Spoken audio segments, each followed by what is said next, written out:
The following sentence provides another succinct statement of the ego's attempt to confuse us about our identity. I have repeatedly emphasized that the ego does believe it can attack God and tries to persuade you that you have done this. Jesus returns us to the ontological instant when we chose the ego instead of the Holy Spirit, becoming convinced we had pulled off the impossible. As soon as we agree with the ego that the separation was real, agreed with the ego that the separation was real, leaving us as separated, individualized self, the ego administered its crowning blow.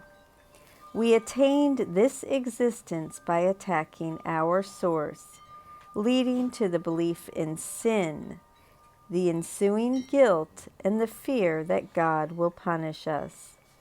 This sin, guilt, fear triad impelled us to escape the mind's battleground and God's certain wrath by living in the body.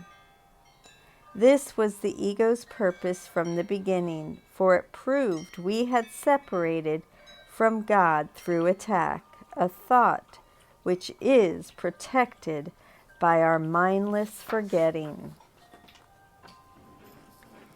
If the mind cannot attack, the ego proceeds perfectly logically to the belief that you must be a body.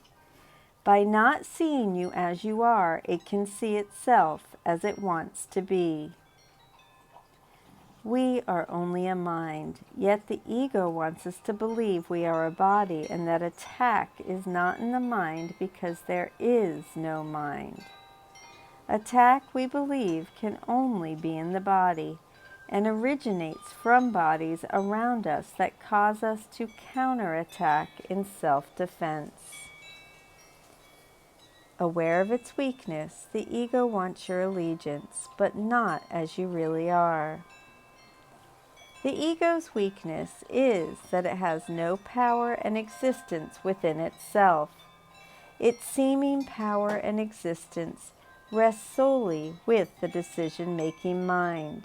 It therefore needs to ally that mind with itself by convincing it we are better off with the ego than the Holy Spirit and safer in a body than in a mind.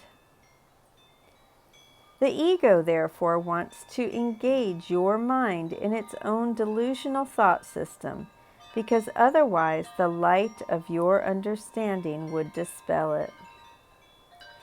In this single sentence, we find the underpinnings of the ego's strategic system, which culminates on the individual level in our birth as a body. This comes about because the decision-making mind allied itself with the insane thought system of separation. We have allowed ourselves to become mindless bodies, no longer able to choose the right mind's light of understanding that would dispel the ego and our separated self. The kingdom is the result of premises, just as this world is.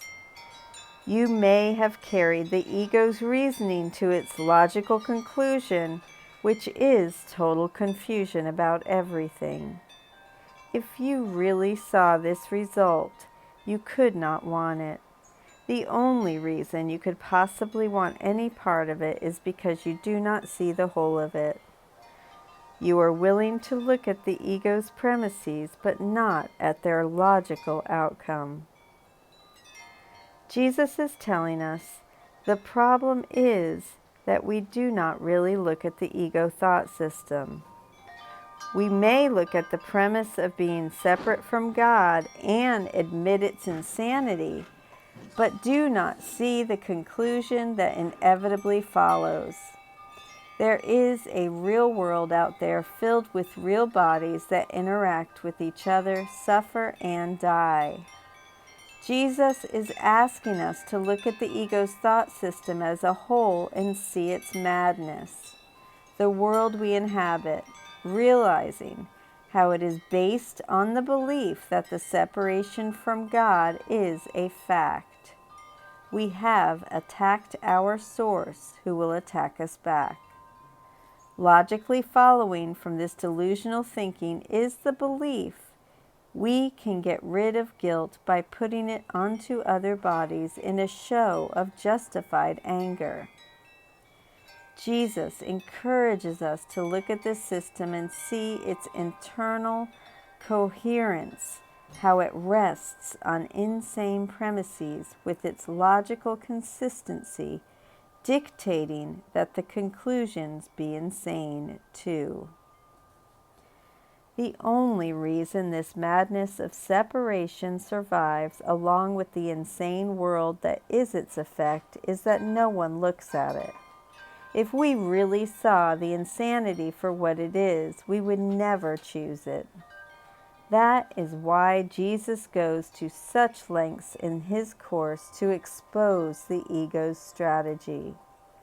We must be willing to look at all aspects of our world and see the insanity inherent in each one.